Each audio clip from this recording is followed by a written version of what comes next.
How's it going, everyone?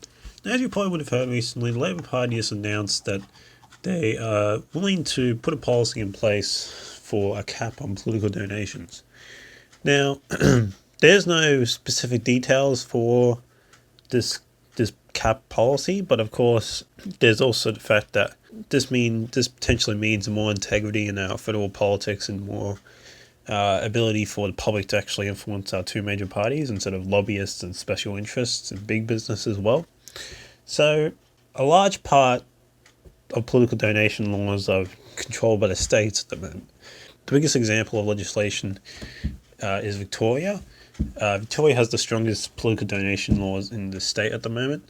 This is just mainly because of the fact that we have quite a progressive government in Victoria, and plus the details of the legislation is quite far. So, for example, in Victoria, big political donations are banned. So, any political donations over $4,000 are banned over 4 years. There's also the fact that secret political donations are also banned. So, this includes This means all political donations over $1,000 that is done in secret. There's also the fact that foreign political donations are also illegal as well. So basically, foreign companies and foreign nationals can't donate money to political parties in Victoria, ensuring that political parties act in the public's interest instead of the foreign interests, which would be quite disastrous if that was the case. Another example would be the fact that Victoria has disclosure laws in place. So all the donations over $1,000 has to be disclosed in real time. And these laws came into effect, I believe, in November of 2018. So these laws have been in effect for around a year and a half now, and they've been pretty effective so far, particularly in terms of how stringent the party is becoming in terms of ensuring that there's integrity in our state politics. Now, obviously, federally wise, the government, the Labour Party hasn't committed to this type of cap on donations before. This is the first time we've actually heard the actual leader from the party, Anthony Albanese, actually commit to such a progressive policy. And with this, there's the fact that political donations has a large influence over our national politics. For example, in the 2018 to 2019 election year, over 30% of the income from both major parties, came from hidden sources.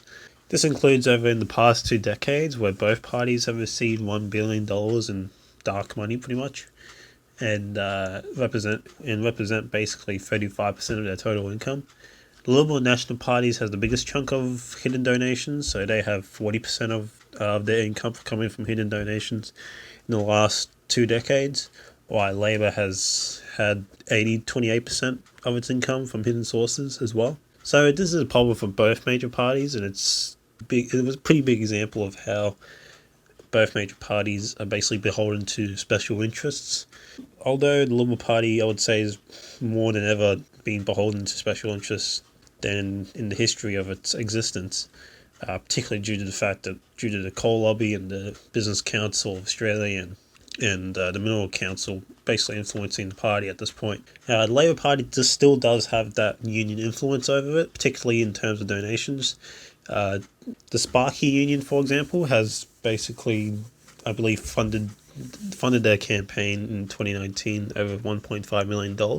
And which showcases the fact that unions still have an influence in the party, but there's also that business influence trying to pull the party into a more centre to centre right wing direction. This most likely showcases how Australia's disclosure laws, particularly when it comes to political donations, are basically the weakest in the developed world. There's been reports that state that political donations. There's been reports that state that there's a correlation between political donations from corporations occurring at the same time as policy formation relevant to the sector has occurred. So that showcases basically how corporations are influencing our parties in a way that public policy is being made to favour special interest and big business rather than the interests of the general public. Because of that reason alone, political donations need to basically be sponged from Australia's politics if we want a more democratic system in place. The problem with democracy in Australia at the moment is that there's a whole lot of lack of trust in Australian politics. A lot of people feel disengaged. People don't really feel connected to their politicians anymore. They think that those in Canberra don't really represent their interests, and you can't really blame them when policy formation is actually benefiting special interest and big business rather than the actual public. And you do feel like your taxes don't really actually go anywhere because of that reason as well. And political donations, particularly around the globe, particularly in America as well, is a huge issue when it comes to corruption, when it comes to politicians serving the interests of big business and not the interests of the general public.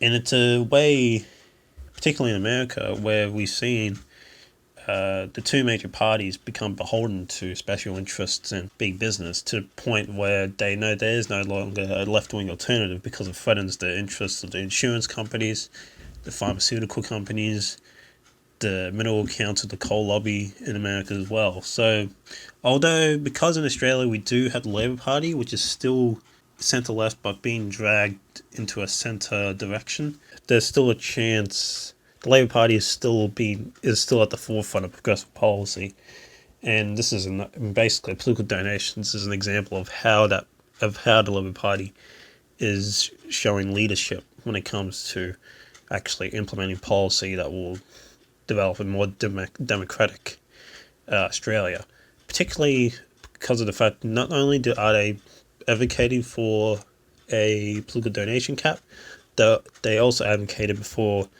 the 2019 election for an ICAC, for an independent commission into anti-corruption. So the Labor Party is the most likely party that's actually going to put this type of legislation into place. The Liberal Party probably won't, mainly because they're too beholden to that type of industry already, beholden to the big business industry and other industries that don't benefit the general public. Unions in the Labor Party do tend to favour the general public mainly because that's their main representative base. Workers tend to make up a large proportion of the population, so that's why the Labor Party is still going into a direction where they are forming policy in favour of the general public. But there's also the fact that the Labor Party in the past has formed policy that has made it worse for the general public and actually has benefited a special interest, particularly the business community as well. So, yeah, this is a brilliant development in terms of our politics, and we probably will see a better increase in trust if this type of legislation is in place. Of course, there probably will always be those people who are disengaged, but this is a right step. This is a good step in the right direction.